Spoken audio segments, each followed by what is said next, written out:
Today's episode is sponsored by American Creative Consulting. If you need a fresh look for your business or side hustle, contact ACC for pricing. Specializing in high-quality, low-cost websites and design, their team of designers will be exactly what you need to succeed in 2020. Visit designedbyacc.com to get started now. Thanks for joining us this week on Behind the Pink Ribbon.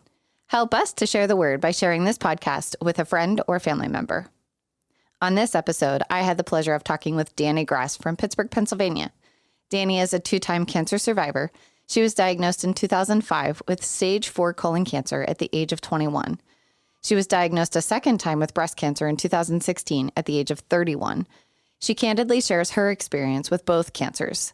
Take a listen in.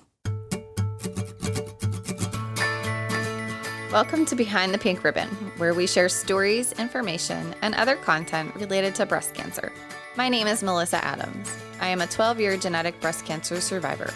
I've learned so much through my own journey with breast cancer. I have met some amazing people along the way, many that have become lifelong friends. I have experienced the emotional roller coaster of a breast cancer diagnosis, heartache, anger, frustration, loneliness, and even gratitude. Through this podcast, we will speak to breast cancer survivors, supporters, and healthcare professionals to gain insight and understanding behind the pink ribbon. I'm here with Dani today, and Dani is a two-time cancer survivor. She was diagnosed with colon cancer at the age of 21 in 2005. That was stage 4. And then in 2016, at the age of 31, Dani was also diagnosed with breast cancer that was invasive ductal carcinoma, T2, and then N1. So, Dani, I'm so excited to have you here. Thank you so much for being a part of the podcast. Thank you. It's exciting. Yeah, absolutely. I'm looking forward to hearing your story, and I'm sure that all of our listeners are as well. So let's talk a little bit. First of all, you were diagnosed with colon cancer in 2005 at the age of 21. I can't even begin to fathom, quite honestly, getting that diagnosis. Yeah, it was pretty terrible. Yeah, and especially at stage 4, I would imagine that the amount of treatment and surgeries and, chemo, radiation, all of those things, whatever is involved in that. I'm certainly not well versed in that particular type of cancer, but I would guess that it's very consuming. It really was, considering I was still in college at the time. So I was diagnosed in December, just shortly after my semester had finished for the quarter. And having to go back to school and pack up my things for the spring semester, knowing that I had this journey ahead of me and still trying to go to college to complete my degree was a very daunting task. But so that spring semester would have been your last semester? Actually, I was on the 5-year plan, so okay. No. It's okay. I ended up graduating the following December. Okay. So did you take online classes then? Is that what you did? No, I was fortunate enough that my father worked in the same town where I was going to college. So he was able to drive me back and forth to class from home so that I could have my chemo and then also attend class. Oh my gosh. So you're going through all of this cancer treatment and still going through classes. Yes. Wow. We decided that as a family, because cancer doesn't just affect the individual that's going through the treatment, it affects everyone. That yes. The best course of action, because I was so young, was to keep my life as normal as possible. Yeah. And one way to do that was still going to college, still going out and hang out with my friends, going out dancing on Friday nights because, that's what you do when you're 21. You go out and you party on the weekends. And I called my doctor while I was going through chemo, and I said, look, I'm 21. I have to keep my life normal. Normal 21-year-olds go out on the weekend, and I just need to know how many drinks can I have? And they said, well, we don't advise it. And I said, that's not what I asked. I asked, how many can I have? And they gave me a number, and that's what I stuck to throughout my treatments. I only had one treatment that was pushed back because my numbers were too low during that treatment set. So after everything that I was doing, going to class, still being able to go out and be a normal 21-year-old, I still ended up finishing chemo about a week behind what they had anticipated. That's not horrible. No, which is really, it was really good. Yeah, really. So in terms of that cancer, did you have surgeries? You had the chemo. Do they do radiation? Was there medication? That's a great question. So the chemo was called 5FU and not the swear word.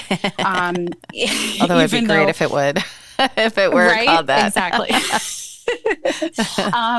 But we all know, having been through any type of cancer, you feel that way anyway. Yeah. But no, there was no radiation. I did have surgery. I had a colon resection. Okay. I had 2.5 feet of my colon removed because my colon was not the normal length. It was actually longer than it should have been. And they feel that attributed in some way to the cancer that I did have, because it wrapped around my spleen twice. Oh, wow. And so I couldn't expel what I should have been able to in a timely fashion. And it kind of unfortunately sat in there. Got it. So yes, I had 2.5 feet of my colon removed. It was a 6-hour surgery. I was in the hospital for a while after that. But no radiation, no treatments after, nothing. Okay. So you kind of get through that journey. And when was kind of your final treatment for that? That would have been September 2006. Okay. And then fast forward, we're now in 2016. And what happens then? I mean, did you have a lump? I mean, you were 31, so you weren't going in for, I'm assuming you probably weren't going in for mammograms because it wouldn't be recommended. So were you doing a self-breast exam? Were you going in just to see your gynecologist? How did that all come about for you? I actually had been bowling and apparently was throwing the ball too hard. And my arm was very sore and up under my underarm and like a little, the top portion of my chest where your arm meets the chest wall. And I was just kind of rubbing it, trying to get the kink out. I figured I just did something to it. And that's when I noticed that there was a lump. Okay. So it was more up towards like your armpit. Yes. Area. Okay. And I called the gynecologist right away and I said, I don't know what to do. I'm concerned. And he said, yep, so are we. We'll see you in 5 minutes. Okay. So I'm assuming because you have a previous history of cancer that they were like, oh, let's not play. Let's not. Absolutely. Let's not wait. We're not concerned that this might just be related to her menstrual cycle or anything like that. Like, let's get her in and let's do this. Right. He originally thought it was a cyst and tried to aspirate the cyst in the office and couldn't. Oh my gosh. Sorry. Oh. I can't, did he have a local anesthetic? Like what was happening there? No, it was very painful. Oh, I can't even imagine. Oh my gosh. Yeah. And then I had to go back to work. So they did send me for a breast MRI and a ultrasound that week. Okay. So he tried to take it out and was like, I can't get this out. So he was trying to do it with, and I'm kind of cringing here and my stomach is turning a little bit. But I want to kind of get an understanding. He was taking what it sounds like maybe a needle and trying to pull it out. Yes, because he thought it was a cyst. Right. So he thought it was fluid filled and he would be able to drain it and diminish the size of the lump at that point. Okay. And when he found he couldn't, that's when he said, we need more information. Okay. So then you went for the MRI and the biopsy? Yes. Assuming? So the MRI and they did an ultrasound and then they did a guided ultrasound guided biopsy. Okay. Which was also not very pleasant. No, not at all. The biopsy is not pleasant at all. Even though they say it's not that bad. No, it's bad. It's not easy. It is. Yeah. Well, the lymph, they found 2 lymph nodes that were also enlarged. So not only did I have a biopsy in the tumor in the breast, but I also had one under my arm. Oh, so they did it at the same time right there? Yes. Oh, interesting. I've never heard of that they would do the biopsy right there at the same time with the lymph nodes. Yep, they did everything right then and there. Okay. And so, I mean, at this point, you've kind of been, fast-tracked through this.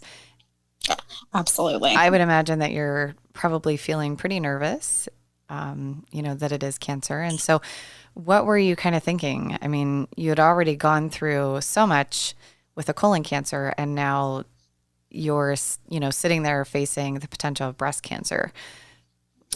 What was going through your mind? The radiologist that was there that did the guided biopsy, she actually told us that it wasn't good while we were standing there in the office. And we got the call a couple hours later. And when you say we, who was with you? My mom. Your mom. Okay. Mm-hmm. And my husband was there earlier in the day. And then when they said, no, we really think that it is based on what it looks like, that it is cancer. Someone will look at it, but it's very likely that it already is cancer.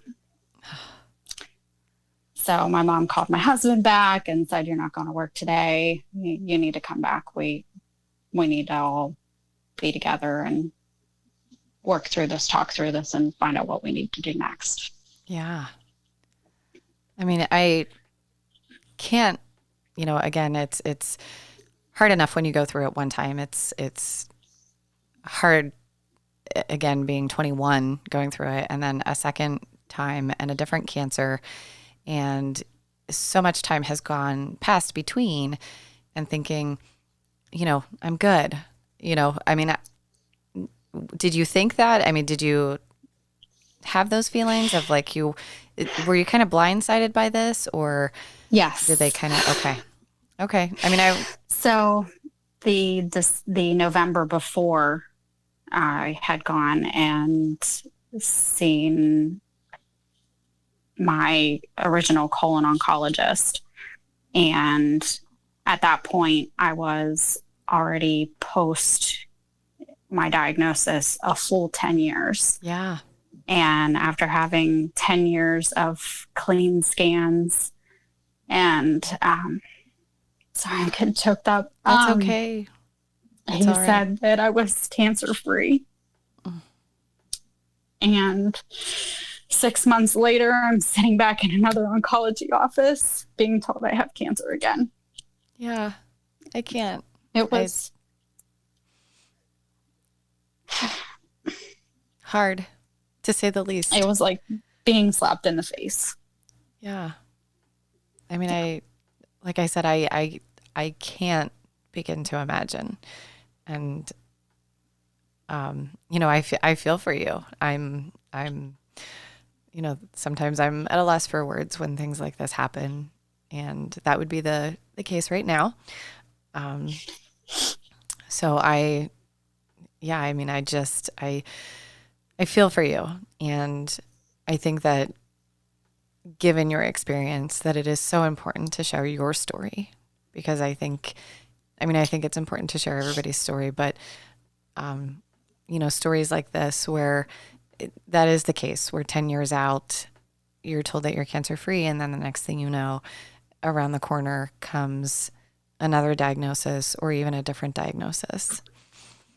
Right. And the doctors at the oncology office that I went to this time were so amazing. UPMC McGee has a cancer clinic that they do now. Yes. It's something new that one of the oncology surgeons actually put together, where you come in, you're there for 8 hours, you meet your surgeon, your oncologist, your radiologist if needed, a geneticist, any female care that you would need as far as egg preservation or anything like that. You basically meet the whole group of everybody that is going to be looking at your file as you move through the cancer process. And that is fantastic. It's amazing. I just am like thinking, oh my gosh, how helpful that would have been, at the time that I was diagnosed. Like I'm just like, oh my gosh, I'm sure it's overwhelming. To say the least. Yes. Yeah. But to have that knowledge that you have this team that is going to communicate and work together, and just being able to get that information at one time. I mean, that's awesome. Is that part of Glimmer of Hope? Is that part of their program? I'm not sure. I would have to double check on that. Okay. I know that Glimmer of Hope, which has previously been on our podcast, they have worked with the local hospitals to create kind of this integrated treatment clinics where, women under the age of 40 would have exposure to those kind of things. So I'm not sure if that's the same thing or if it's something different, but that's amazing. Yeah, it actually might be something different. I was actually interviewed by one of our local news stations. Okay. While I was going through chemo, to specifically talk about this new program that McGee was offering. Wonderful. And the breast surgeon that I worked with, the oncology breast surgeon that I worked with, was head of this program. And they had asked me if I wanted to do that. And I said, absolutely. Okay. And that was an amazing experience. Yeah. I'll have to be able to share that information. I'm sure I can find it. I'm going to have to look that up. Yeah. So you talked about meeting with all of these people. And again, I'm sure it was very, very overwhelming. I'm hoping you had somebody with you, first of all. Oh, absolutely. Okay. Never go anywhere without a pen and paper or another person to listen in. Just because even though when you first start out, you come to find that chemo brain is such a thing later on through all of this, but you're very overwhelmed, and it's always helpful to have an extra set of ears. In my case, I brought 3 sets That's fine with me. I think that's great because we all hear different things. Exactly. And even now, preparing for your podcast, I was discussing this with my mom and my husband, and she said they were both like, yeah, we all heard, bits and pieces and different things throughout. And we had to write down all the questions again and go through step by step and write down all the answers so that we were all on the same page, because we heard 4 different sets of information. Right. All closely related, but still 4 different things. It's kind of like putting a puzzle together where, somebody's got this bit of information, somebody over here has this, and, now let's kind of put all the puzzle together. So, right. Did you find out, did you go through the genetic testing first of all, and then did you find out that you have a genetic mutation? I did. The lady that did all the genetic information, she was great to work with. I think I called them like 4 or 5 times just to make sure that I understood the results. And yes, I am BRCA1 positive, along with my aunt, my sister, and 2 of my cousins. Okay. And so is this on the paternal side or the maternal side of your family? It is on the paternal side. And is your dad still alive? Yes. And was he tested for it? He was not. I believe the reasoning they did not test him was because there was such a large likelihood that he was a carrier of it, because it's his sister and his 2 daughters and 2 nieces that ended up with it. Okay. So, but even still for him, that would kind of change some wellness checkups in terms of having that genetic mutation. Absolutely. Yeah. Absolutely. And we always remind him that he has to do that, but yes. Absolutely. Yeah. And then, and go ahead. Because of the genetic mutation and finding out that information, and this is probably where you were going to go, and I took the words out of your mouth. I did end up having a double mastectomy and reconstruction, because we've been through cancer once, and then finding out you have cancer twice is very, very difficult. And I couldn't imagine at this point having to do that again. And if there was something that I could do to prevent another cancer diagnosis, I was going to do it. Absolutely. They said with the BRCA mutation, I'm sure they mentioned that to you, that the likelihood of you having a reoccurrence is huge. I think they said 2% increased exponentially each year until you have cancer again. Right. And I wasn't willing to play those odds. Absolutely. No. And I am 110% right there with you. Yeah. So have you, at this point, just because, with the BRCA mutation, either one, there's always that risk of also developing ovarian cancer.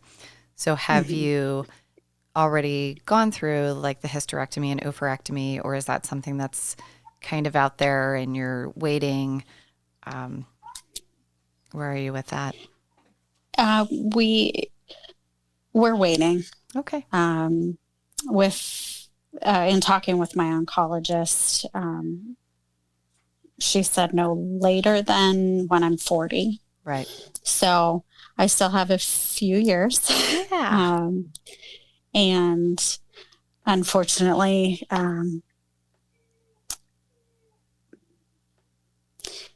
I did go through and have my eggs frozen before the chemo process started. So I did not have the opportunity to utilize those yet, and don't currently have children. So I would like to be able to do that before I have to go through that too. Right. Yeah. And I hear the emotion in your voice, and, I can share the same sentiment. It's very often that they do pretty quickly ask you to start considering the oophorectomy and the hysterectomy. And I, like you, was not ready. I wasn't quite sure if children were in my future or not. And, so I waited, and that's okay. You have to make some pretty hefty decisions for yourself and for your family. And, it's got to be what's right for you. So, absolutely. I'm a very big proponent of you have to know the information. Knowledge is power. Mm-hmm. And the only way for you to make a decision that will help you through the rest of your life is to have that knowledge. And you have to move forward knowing that you've made the right decisions for you and your family moving forward. Right. So I'm 100% on that. Yeah, absolutely. So for you, again, with being a 2-time survivor, what does that mean to you? Like, when somebody, says the word survivor, what does that mean for you, for Dani? That means that I've been through a whole lot, and I've made it out the other side. And if cancer is the worst thing that someone can go through, and I've been there twice, and I've made it out the other side, then I can get through anything. Yeah. You are just, amazing to have that positivity from this experience is nothing short of amazing, and powerful and hopeful for other people. There were days that I wasn't. Oh, and I think everybody's that way for sure. Yeah. I think. Yeah. You have to have those days. I feel like you have to have those days just to remind ourselves that we're real. And then we have feelings and emotions and, all of those different things. So it's, it's not always rainbows and flowers and unicorns every single day. But even though we would love it to be. Absolutely. Absolutely.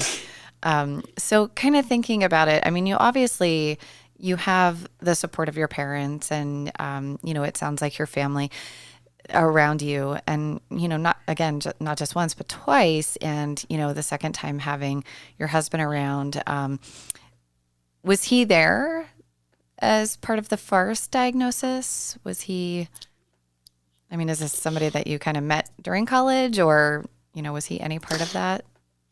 Actually, he was. Oh, wow. We've been married for 8 years this year. Yeah. And we've been together for 15. Okay. So he was with me through the first chemo, the diagnosis of cancer, the chemotherapy, the whole 9 yards. And I expected from him nothing less the second time. And he did not disappoint. He's an amazing, amazing person. And I'm so thankful to have him in my life. Yeah. He sounds like an amazing person. He definitely is. I have to say that not everybody can deal with that. And, it's kind of hard sometimes when we sit there and we're the people that are the survivors and we're thinking, well, I have to handle it. Right. But, Right. where I have to deal with it. But there truly are some people that they cannot. And, I love that you have this person in your life who clearly has supported you through both of these diagnoses, and continues to do so. I think that's Absolutely. Yeah, that's fantastic. So what are He's my rock. Yeah, he sounds like it. Definitely keep him around. So other than your family, other than your family and your husband, what are other sources of support that you've had that have been really helpful for you? Well, after chemo and surgery and everything, I was introduced to Steel City Dragons and Pink Steel. Yeah. Our breast cancer survivor dragon boat team here in Pittsburgh. And they are a group of amazing women and strong, and not just physically, but emotionally and mentally strong women. And I could not have asked for a better support and team to be a part of after this, because we all know that even though you've been through chemo, you've done your surgeries, and you're not seeing your doctors every week or every other week, you still need that support after all is said and done. Yes. And to have groups like that are amazing, because we still need that support years into the future. And I'm so blessed to have them in my life. Yeah. And I can, so unfortunately, we did not have the pleasure of paddling together with Pink Steel. I left Correct. In 2015. I moved to Arizona. And so I did not have that pleasure to paddle with you, but I know exactly what you're talking about in terms of those women and the support that you get as, part of that team. So one day we will get to paddle together. I'm sure of it. Absolutely. Let's make it a plan. Okay. For sure. Well, I want to say thank you so much for being willing to come on here and share your story. I know that it certainly wasn't easy, and I know that there were certainly moments where emotions were running high, and I appreciate your vulnerability. You really have to be able to be yourself with those around you who've also been through what you've been through, because that's the only way that we can be a community and help each other through, is to let other people know that it's okay to cry. Mm-hmm. It's okay to be mad and sad. Yes. And really, really happy. Yes. And all the emotions in between. Right. Yeah. So thank you so much for having me. Absolutely. And one last thing before we go, I do want to give a shout out to Debbie Moon, who happens to be a mutual paddling partner. She's amazing. Yes, I love that woman. So I do want to give a shout out to her for sending me a message and saying, I feel like I have somebody that really needs to tell their story on your podcast. So, a big shout out to her. And again, Absolutely. Thank you so, so much for sharing your story. Absolutely. Thank you. And if I can help in any way, please let me know. Okay, will do. Thank you for listening to this episode of Behind the Pink Ribbon. Don't forget to rate, review, and subscribe. If you or anyone you know would be interested in sharing your story, please send an email to podcast@behindthepinkribbon.com. Thinking about advertising on this podcast? Our ads not only create awareness for your brand, but also contribute to the continued growth and support of this show. Email us today and be on our next episode. Email podcast@behindthepinkribbon.com for more information. You've been listening to Behind the Pink Ribbon, produced by American Creative Consulting. Mixed and mastered at Riverview Podcasting Studios. For more information, please visit designbyacc.com.